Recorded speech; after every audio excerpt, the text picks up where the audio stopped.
Amém. Mas vamos lá. Capítulo 5, a partir do versículo 1, vamos ler primeiro. Não é muito grande o texto. E aí depois a gente vai comentando. Amém? Diz assim: tendo sido justificado pela fé, temos paz com Deus por nosso Senhor Jesus Cristo, por meio de quem obtivemos acesso pela fé a esta graça na qual agora estamos firmes e nos gloriamos na esperança da glória de Deus. Não só isso, mas também nos gloriamos nas tribulações, porque sabemos que a tribulação produz perseverança, a perseverança um caráter aprovado, e o caráter aprovado, esperança. E a esperança não nos decepciona, porque Deus derramou o seu amor em nossos corações, por meio do Espírito Santo que Ele nos concedeu. De fato, no devido tempo, quando ainda éramos fracos, Cristo morreu pelos ímpios. Dificilmente haverá alguém que morra por um justo. Pelo homem bom, talvez alguém tenha coragem de morrer. Mas Deus demonstra seu amor por nós. Cristo morreu em nosso favor quando ainda éramos pecadores. Como agora fomos justificados por seu sangue, muito mais ainda seremos salvos da ira de Deus por meio dele. Se quando éramos inimigos de Deus, fomos reconciliados com ele, mediante a morte de seu Filho, quanto mais agora, tendo sido reconciliados, seremos salvos por sua vida. Não apenas isso, mas também nos gloriamos em Deus, por meio do nosso Senhor Jesus Cristo, mediante quem recebemos agora a reconciliação. Amém? Vamos pedir para que o Senhor nos dê da sua inspiração, do seu entendimento. Pai Santo, nós te louvamos, te agradecemos. Estamos aqui nesse número. Te agradeço por cada irmão que está aqui, que pode participar desse momento conosco. Então, Senhor, fala a cada coração, nos abre a mente, nos abre o entendimento e provoca, Pai, a transformação que o Senhor tem preparado para cada um. Em nome de Jesus. Amém. Amém. Só para nos localizarmos, Enéia, se você provavelmente vai ficar, você não precisa ficar aí atrás, não, pode vir aqui, sentar, qualquer negócio eu te aviso, se eu ver alguém, tá bom? Fica na paz.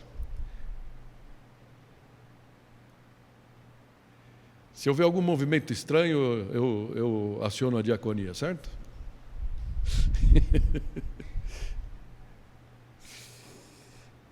Para localizar isso, onde a gente está, nós estamos caminhando, não é? Estamos ali, no quarto ponto, já desse primeiro bloco, a salvação oferecida por Deus. Nós já vimos aí o problema do homem, que, aliás, a gente está entrando nisso no estudo de quinta, né? Vamos poder entender direitinho com mais detalhe, aquilo que a gente já passou aqui em pregações. E agora nós estamos entrando nesse ponto 4, a implicação da vida por fé. As implicações, tá? E isso que a gente leu, começando o capítulo 5. O Otávio vai, se Deus quiser, trazer a segunda parte do capítulo 5 na semana que vem para nós.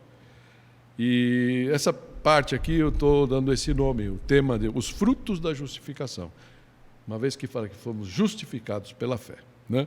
E vocês vão ver naturalmente, não é uma divisão em partes, mas pelo menos esses 3 pontos estão bem claros aí na sequência do texto. Tem uns que você precisa escarafuchar muito. Esse daqui está muito claro, né? A paz com Deus, os frutos, né?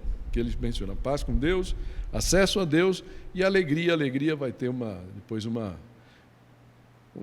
abertura para a gente poder analisar. Começando então do princípio, a paz com Deus. Versículo 1 fala assim: tendo sido, pois, justificados pela fé, temos paz com Deus, por nosso Senhor Jesus Cristo, por meio de quem obtivemos acesso pela fé a esta graça na qual agora estamos firmes. Amém? Então, antes de entrar nessa parte da paz, que é esse primeiro fruto, eu queria explorar um pouquinho, porque talvez você não tenha estado aqui todos os domingos, alguns rostinhos aqui eu vi quase todos os domingos aqui, pelo menos desde que a gente entrou, mas nem todos. Então, e tem alguns pastores que falam que se todo crente entendesse os 5 primeiros versículos desse texto aqui, desse capítulo, Ele menciona, ele faz uma gozação e fala que a vida dos pastores seria bem mais fácil. Por que será que ele chegou a essa conclusão? Vamos ver. Talvez porque aqui tem a chave para a nossa vida e para a nossa salvação, entender exatamente o que é isso. Não é? Então, o que é justificação? Embora a gente já tenha falado, resumidamente eu podia falar aqui, porque ele já parte aqui desse princípio, né? Ele fala assim, tendo sido, pois, tem algumas versões que falam, portanto, tendo sido justificados, né? Justificados pela fé. Do que ele está falando? Nós fomos justificados ou não? Então, primeira coisa, se eu quisesse passar rápido, falaria assim, justificados é sermos declarados justos, eximidos da culpa. Né? Mas como é que é isso? O que isso significa? Então, ser ou ter sido justificado é a coisa mais importante e mais gloriosa. Já viu crente que não se aguenta de culpa ou não? Que vive com peso nas costas, como se tivesse uma pedra. É como se o sacrifício que Jesus fez na cruz não tivesse sido suficiente. Né? Ou talvez por não ter entendido direito como é essa questão do perdão, como nós fomos perdoados. Então eu queria investir um pouquinho de tempo, né, para que a gente possa ter isso bem claro. Aqui na minha conta está dando 8 minutos, já faz 8 minutos que eu estou falando? Se tiver, tudo bem. Tá bom, ok. Então, o que é aqui? Então, vamos entender como isso acontece, como a gente pode ser. Né? Então, fazendo assim, digamos assim, as coisas básicas. Né? O chamado do Evangelho, como isso acontece? Como a gente pode ser justificado? Primeiro é o chamado. Todos nós, de alguma maneira, fomos chamados. Pelo qual Deus nos convida a confiar em Cristo para a nossa salvação. Esse é o chamado, que fala o chamado do Evangelho, o convite. O convite é de Deus, mas é geralmente feito por intermédio de algumas pessoas. No meu caso, foi um rapaz que trabalhava comigo, que me convidou para ir num retiro e assim por diante. Talvez você já tenha convidado pessoas, não sei como é que vocês chegaram. Né? Ou, de repente, eu lembro, falando muitas vezes com o Enéas e Isabel, alguém chegou e falou, tem uma igreja ali, vocês querem ir numa igreja? Ou seja, mas qual é o convite de Deus? É interessante. De alguma maneira, o Espírito colocou a vontade deles de bater lá numa sobreloja, né? Certo? Se não fosse isso, se partisse deles, a gente pensa de vez em quando parte da gente. Paulo, em outro texto, vai falar em Efésios que nós estávamos mortos nos nossos delitos e pecados, mortos espiritualmente. Então, precisa existir um mover primeiro de Deus, falar, até que é bonitinha, né? Então, e eu vou dar um jeito nela, vou chamar ela.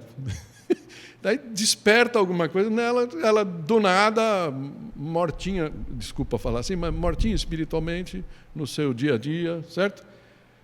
Escola, cinema, clube, televisão, né? Lembro da música. E, de repente, um dia fala, puxa, mas é só isso?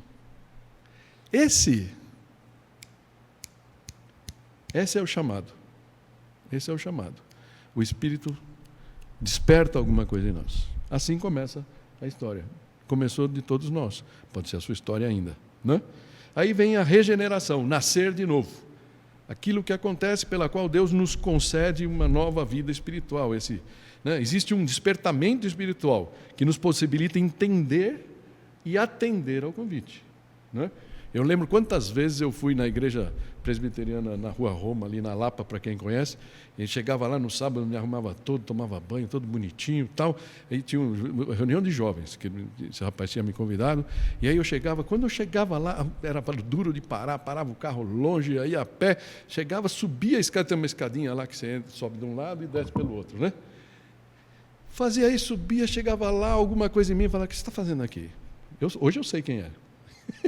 Que falava no meu ouvido. Mas naquele tempo eu não sabia. O que você está fazendo aqui? Se encontrar com esses crentes, não sei o quê.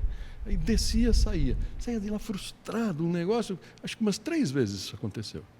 Até que um dia o bom convite foi mais forte e eu acabei entrando e foi uma delícia, né? Porque reunião de jovens, tal, é sempre gostoso, né? E foi isso que aconteceu. Tá? Então, não sei qual é a tua história, né? Estou aqui puxando. Então, depois disso vem a conversão, na qual respondemos de coração ao chamado do Evangelho, nos arrependendo sinceramente dos nossos pecados e colocando ou depositando a nossa confiança em Cristo para receber perdão dos pecados e a salvação. Amém? Então, quando isso acontece, e talvez eu mesmo tenha errado muito nisso, pecado ingenuamente. A gente costuma convidar as pessoas. Não, você aceita a Jesus? Na verdade, deveria ser, Jesus, pelo amor de Deus, me aceita.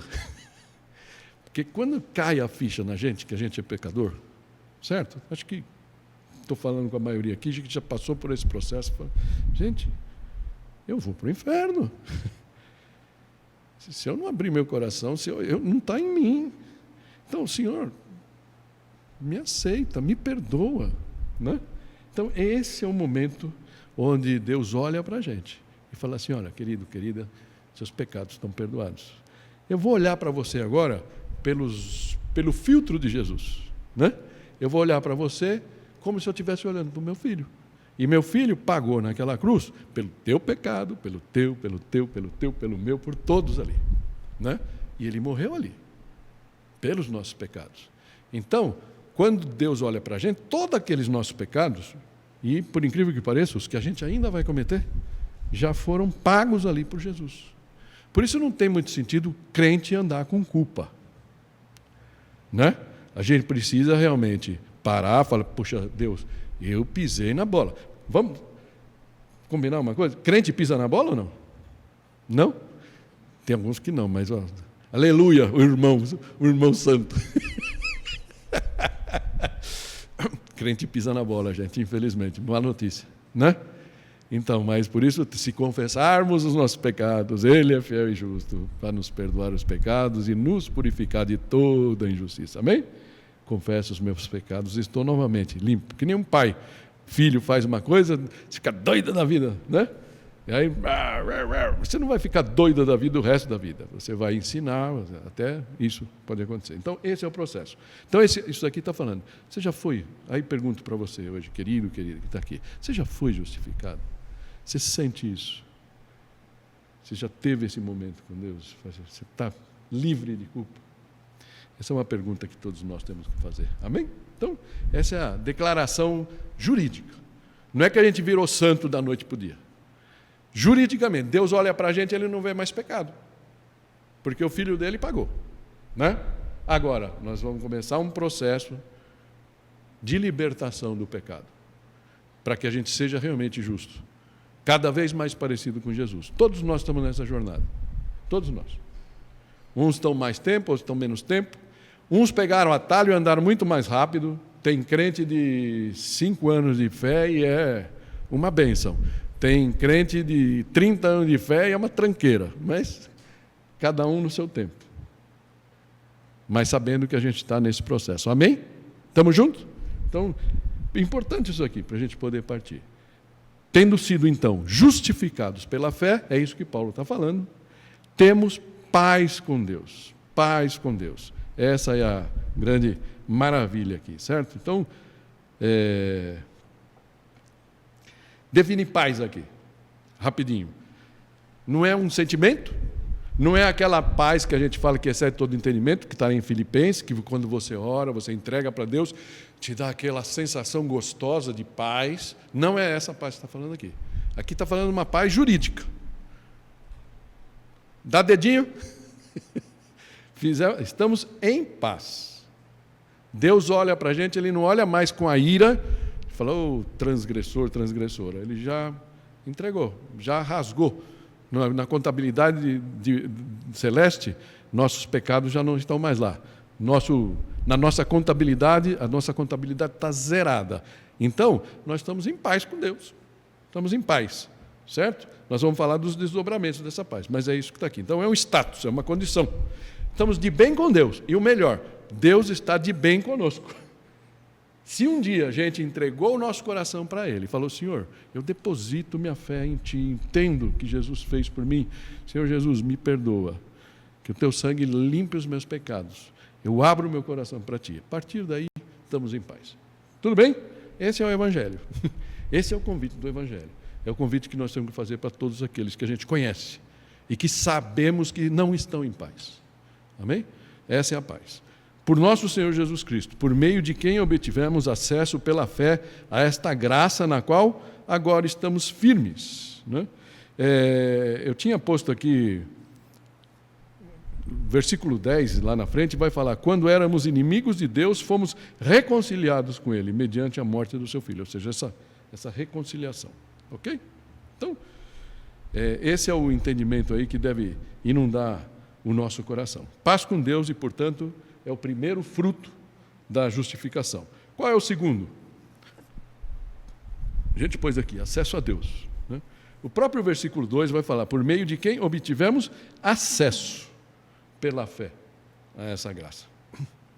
Acesso.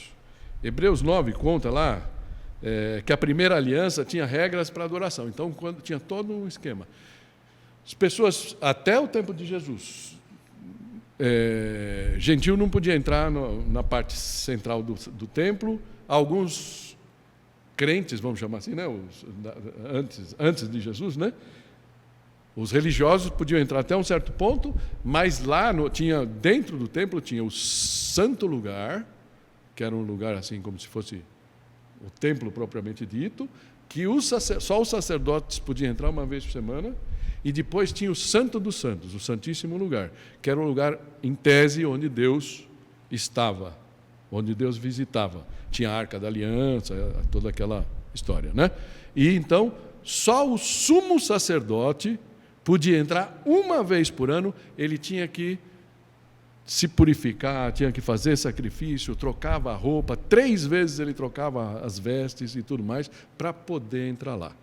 E olha que maravilhoso, que quando Jesus morreu na cruz, se você ler lá nos Evangelhos, né, fala que o véu se rasgou. Lembra dessa história? Que na hora que Jesus morreu, ele falou: está consumado, deu aquele relâmpago e tudo mais, e o véu que estava separando, que separava esse santo dos santos do outro, isso que é uma cortina, é difícil até da gente entender, né? Uma cortina, não sei quantos panos, era um negócio tremendo, era impossível rasgar. Mas na hora que Jesus morreu, esse negócio de cima a baixo rasgou, demonstrando que nós não precisamos mais de templos. Vocês entendem que isso aqui é uma casa de oração, certo? Isso aqui não é um templo, né? É sagrado porque nós somos filhos de Deus e a gente cultua a Deus aqui. Nesse sentido, ele é sagrado. Mas não tem nada sagrado aqui. Esse piso não é sagrado, esse púlpito aqui não é sagrado, certo? Por quê? Porque o sagrado está habitando em nossos corações, Jesus. Amém? Através do Espírito Santo. Então, disso se trata. Então, nós obtivemos acesso a isso. Por isso que Hebreus 10, se você anota aí, essa é uma boa referência para ler depois. Fala assim, Hebreus 10, versículos 19 e 20, fala: portanto, irmãos, temos plena confiança para entrar no Santo dos Santos, pelo sangue de Jesus, por um novo e vivo caminho, que Ele nos abriu por meio do véu, isto é, do seu corpo. Ou seja, quando rasgou o corpo de Jesus, o véu rasgou junto. Ou seja, falando: olha, a partir de hoje, esse templo que estava lá em Jerusalém, que nos anos 70 foi destruído pelos romanos, ele ficou vazio, digamos assim, porque Deus já não estava lá. A partir daquele momento, Deus começa a habitar, através de Jesus, através do Espírito Santo, no coração de todos aqueles que crerem que Jesus é o Filho de Deus e que Ele morreu por nós na cruz. Amém? Tudo bem? Então, por isso o texto aqui segue, né? Que obtivemos acesso a esta graça na qual agora estamos firmes. Nós não precisamos... Eu sei que tem muitas linhas doutrinárias e tem uma luta tremenda entre Calvino e Armínio. Não sei se você já ouviu esse nome, talvez vocês estejam ouvindo pela primeira vez. Uns falam que que Deus fez tudo, que foi a linha que eu acabei mostrando aqui, e nós chegamos aqui, e nós somos salvos pela fé, como Paulo está falando desde Romanos 1 lá, certo? Ok? E não tem nada que eu possa fazer. Não adianta eu fazer novena, não adianta eu ir. Não estou falando que eu não posso ir, que eu não devo ir. Estou falando que não adianta eu ir no monte, que se eu for no monte, Deus vai... eu vou ser salvo por ter ido no monte. Não. Ok? Mas quem defende que depende da nossa vontade, como se o livre-arbítrio ainda fosse uma coisa válida, e eu digo para você que o nosso arbítrio, que é chamado livre-arbítrio, todos nós temos o livre-arbítrio, mas só que o nosso livre-arbítrio está contaminado. Com o quê? Com o pecado. É óbvio. Não precisa elaborar muito, né? É tão óbvio. Você olha e fala, caramba, tudo bem, se eu vivo no pecado, se eu estou no mundo do pecado, a cidade dos homens, né? Não a cidade de Deus. É evidente que o meu arbítrio, meu juízo está contaminado. Se eu só escuto, desculpa falar, você não quero, por favor, vai ver que tem crente que gosta, mas se eu só escuto o funk, e eu fico escutando aquelas letras daquelas músicas lá, eu acabo me contaminando com isso, não tem como. Certo? Eu preciso, de alguma maneira, dar um break. Então, fala, você está no seu justo juízo? Então, como é que você deve tratar uma moça? Eu estou escutando o funk nos últimos 3 anos, eu vou tratar uma moça como as letras do funk me mandam tratar. Estou pegando um exemplo bem... Mas, acho que fica claro. Então, você tem livre-arbítrio? Tenho. Sou livre de influência. Quem é livre de influência? Ninguém. Então, é isso. Alguns acham que sim, você tem livre-arbítrio. Então, você que decidiu seguir a Cristo, tudo foi de você. Só que você vive com quem, então? Com culpa, porque você pode perder a sua salvação qualquer dia. Né? Então, por exemplo, eu estou tudo bem, estou salvo. Aí eu briguei com a Tô. Não briguei, hein, gente? Estou aqui, hipoteticamente. Né? Ela está lá dentro com o hotel, né, coitada? Brigo com o hotel, imagina a gente ter uma... Com o hotel. com a Tô, tem uma briga pesada com ela, a gente se xinga, a gente vai dormir, cada um não cumpre o lado, não se põe o sol sobre a sua ira, cada um para um lado, vou dormir no outro quarto, não quero nem saber. E aí a gente morre naquela noite. O que vai acontecer? Nós perdemos a salvação por causa disso? Não perdemos. Hã? Vai chegar lá perto, né? Opa! A gente não vai perder a salvação por causa disso. Dá para entender isso ou não? É importante. Porque foi Deus que conquistou a nossa salvação. Foi pelo sacrifício que Jesus fez. Não foi pelo meu sacrifício. Estou fugindo um pouco aqui, mas achei importante. Tá? Então, em função disso, vem o quê? O terceiro ponto, a alegria. E depois ele fala, legal, está acabando rápido. Não, é que ele é grande. Né? Ele vai falar de 3 alegrias, na verdade, aqui. Tá? Ele vai falar, nos alegramos. Ele fala, nos gloriamos, né, no texto, né? Mas é nos alegramos. Tá? Na esperança, nas tribulações e em Deus. Tá? São as 3 coisas que ele vai falar aqui no texto.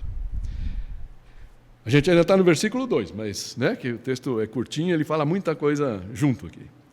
Versículo 2 segue aí falando, e nos gloriamos na esperança da glória de Deus. Eu vou colocar aqui a nova tradução na linguagem de hoje, que ela fica mais direta, fica mais fácil da gente entender. Fala, e nos alegramos na esperança de participar da glória de Deus. De participar da glória de Deus. Amém? A esperança cristã é uma expectativa jubilosa e confiante que se baseia nas promessas de Deus, como vimos no caso de Abrão. Abrão creu e isso foi creditado como justiça. A gente viu isso há algumas semanas atrás. Né? E o objeto da nossa esperança é a glória de Deus, que um dia se manifestará plenamente e à vista de todos. Todo olho verá, né? Como o relâmpago que sai do ocidente e vai para o oriente, assim haverá de ser a vinda do Filho do Homem, diz a palavra. Né? Mas que mesmo hoje já podemos sentir e viver de acordo com essa glória. Pois ela se manifesta continuamente nos céus e na terra, onde Jesus já reina à destra do Pai. E nós podemos sentir os efeitos dessa glória nos frutos que vivemos. se é que estamos em Cristo. Eu não sei quanto a vocês, eu lembro, eu vi o Augusto Nicodemos pregando isso, foi muito legal, mas ele fala uma coisa, né? Ele fala assim, olha, você não pensa, e é verdade, fala assim, porque eu me converti, então eu ganhei uma carta de isenção, nada de mal vai mais acontecer comigo. É verdade? Não é, né?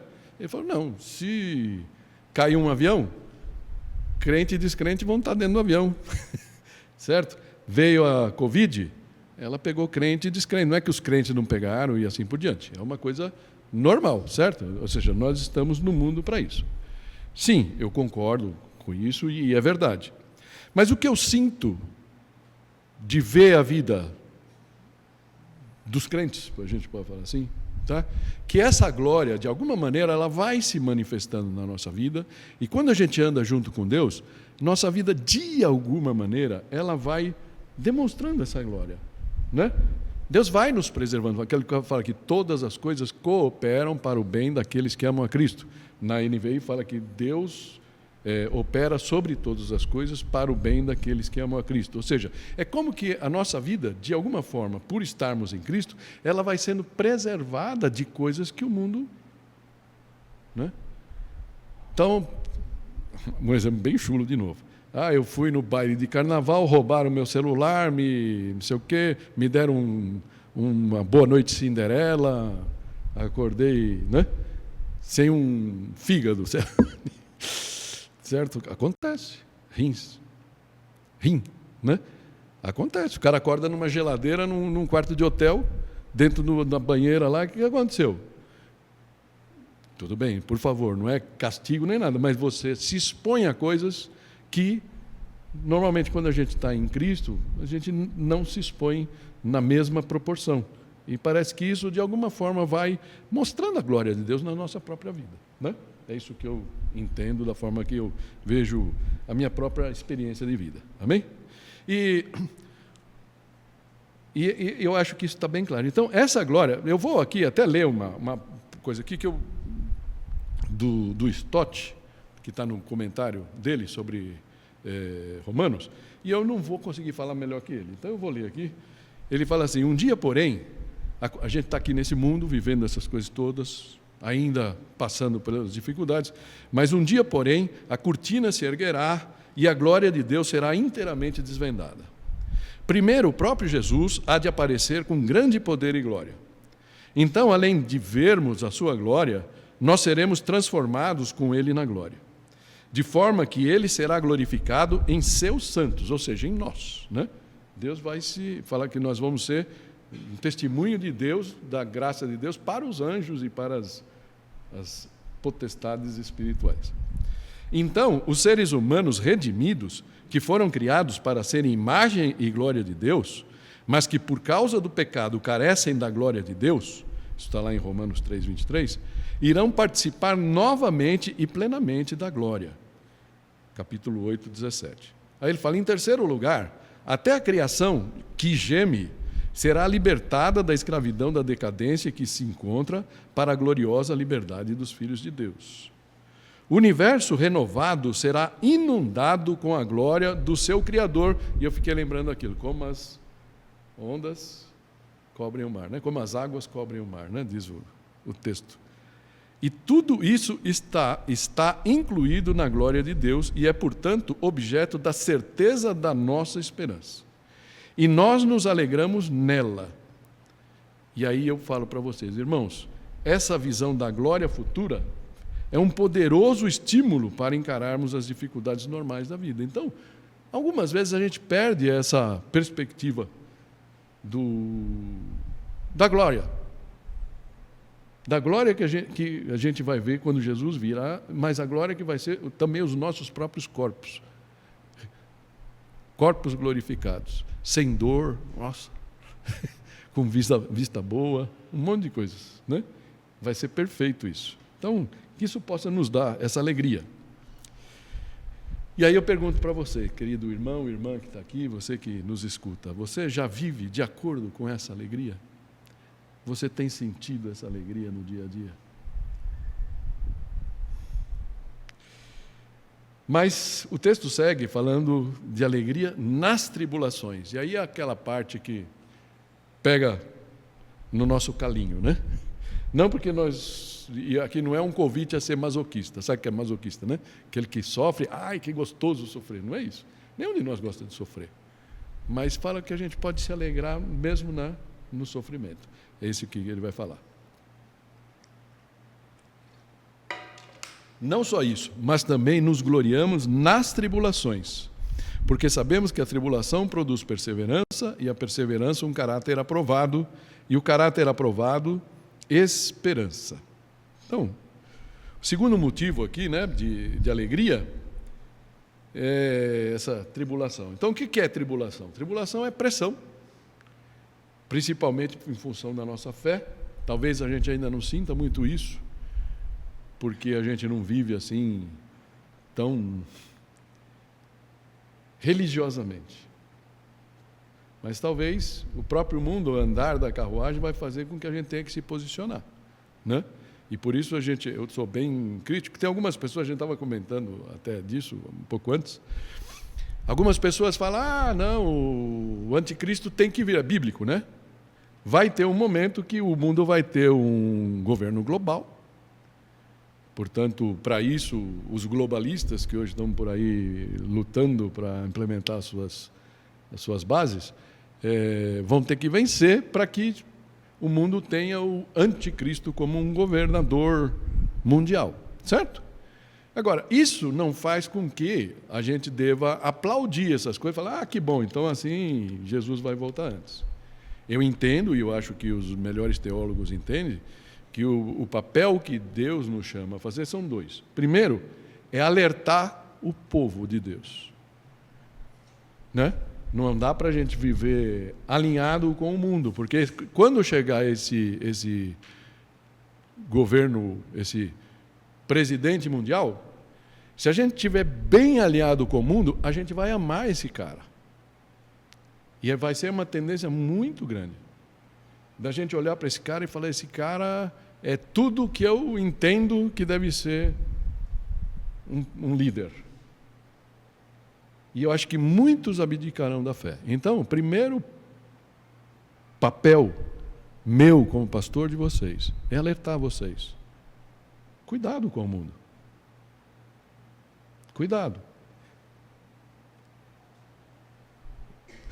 Outro dia, escutando um padre, ele fala, se ele não nasceu ainda, ele perdeu o timing, porque está tudo acontecendo. Eu acho que ele deve estar por aí já, né? Então, olho, atenção. E o outro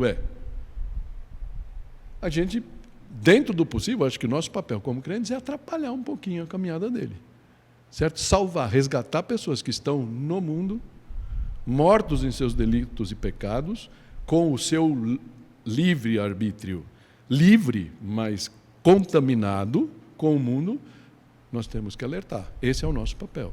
Amém?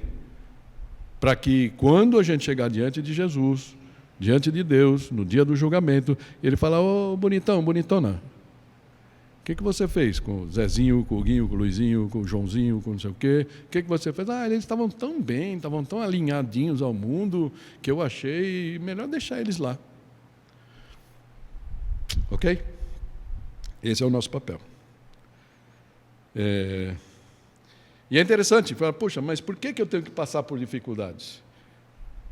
O próprio Jesus falou, né? Eu lhes disse essas coisas para que em mim vocês tenham paz.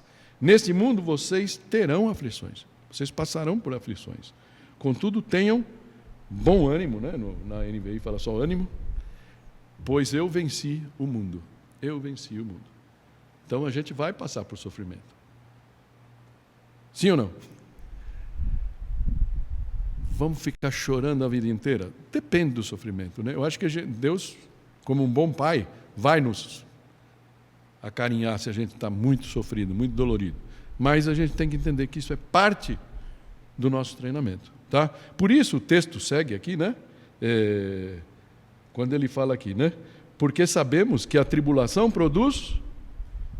Podemos falar essas palavrinhas aí juntos ou não? Qual é a primeira? Perseverança. Perseverança. Então, o que é perseverança? Perseverança é uma paciência que resiste. É uma paciência que persevera. Uma paciência estável, firmeza. Está doendo, mas eu vou em frente. Eu não vou desistir. Né?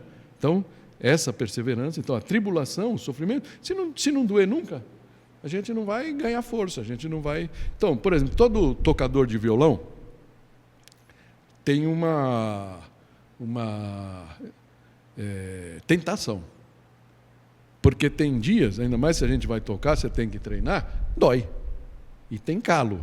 Hoje tem calo. Mas não foi da primeira vez que eu toquei o violão que nasceu o calo. Algumas vezes sangrou. Né? Então, todo bom violinista, que não é o meu caso, fiquem tranquilos, não estou... né? Eles são...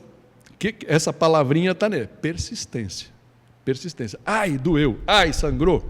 Passar um colíriozinho, vou esperar.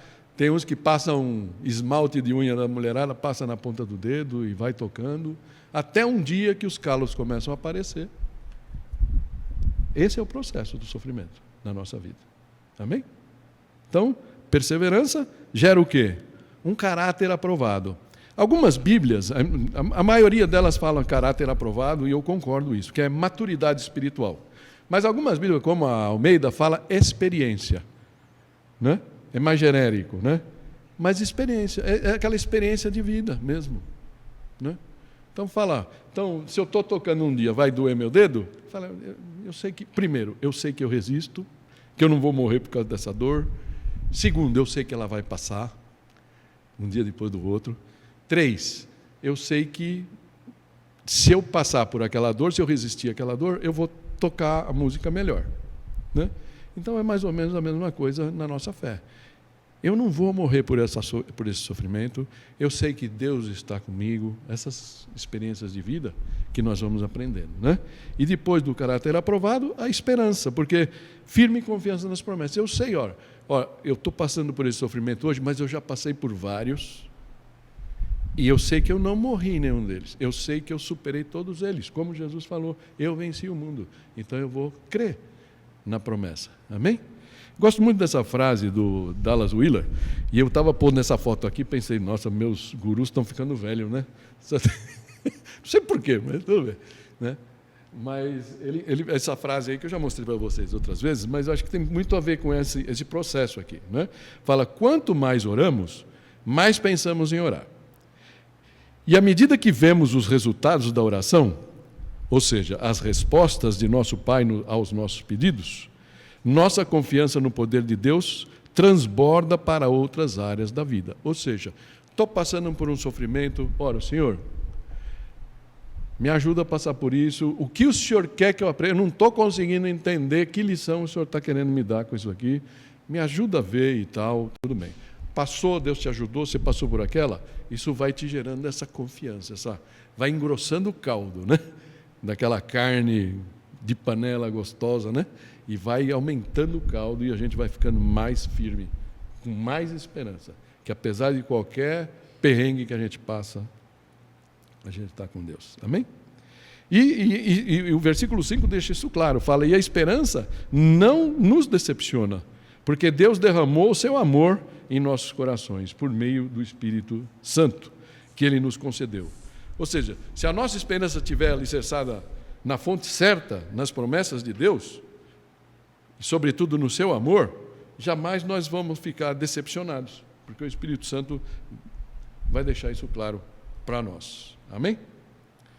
Ele vai abrir um parênteses aqui para explicar um pouquinho esse amor, nos versículos seguintes. Ele vai falar, de fato, para dar mais características desse amor, ele vai falar, de fato, no devido tempo, quando ainda éramos fracos, Cristo morreu pelos ímpios. Então, o que ele está falando? Quando a gente ainda era fraco? Fraco no sentido de impotente, incapaz de fazer o bem, incapaz de ganhar a nossa salvação. Sozinhos a gente não consegue. A gente precisa... Então, naquele momento, quando ele estava fraco, Cristo morreu por nós, pelos ímpios, como a gente era, como pelos pecadores aqui, algumas versões falam. Tá? Mas, dificilmente, aí ele fala, no versículo 7, dificilmente haverá alguém que morra por um justo. Pelo homem bom, talvez alguém tenha a coragem de morrer. Talvez eu escrevesse diferente isso aqui. Mas ele está falando, imagina o cara mais certinho do mundo, aí você fala, nossa, ele está passando por um problema, eu vou me atirar por ele, vou morrer por ele. Dificilmente. Mas, de repente, você conhece uma pessoa que é muito boa, você vê que é altruísta, está fazendo bem, salvou várias pessoas, né? E aí você fala, puxa, essa pessoa está precisando, eu até me animo de sofrer no lugar dela. Mas, o contraste que Paulo está fazendo aqui mas Deus demonstrou o seu amor por nós, quando Cristo morreu por nós, quando nós ainda éramos pecadores, nós éramos indignos, totalmente. Não éramos o justo e nem éramos o homem bom. Tá? E aí um bom cheque para mim, que Deus me jogou na cara, e aí eu queria fazer com vocês também, porque eu não vou sofrer sozinho, certo? Vocês estão aqui. Pensa nas 3 pessoas que você mais detesta.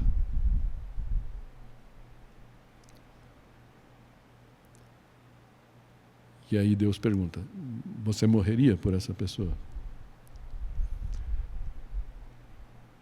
E foi o que Jesus fez. Quando Deus estava na ira dele por nós, pelas nossas transgressões. Ele morreu, Deus, né? Deus triuno, o Filho, morreu por nós. E aí existe até um convite que Deus de alguma maneira fez para mim, eu senti assim, e fala, Carlos, eu te amei no pior momento da sua vida.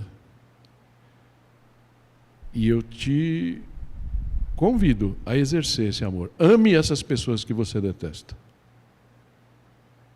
E aí eu tive que falar, Senhor, aumenta a minha fé.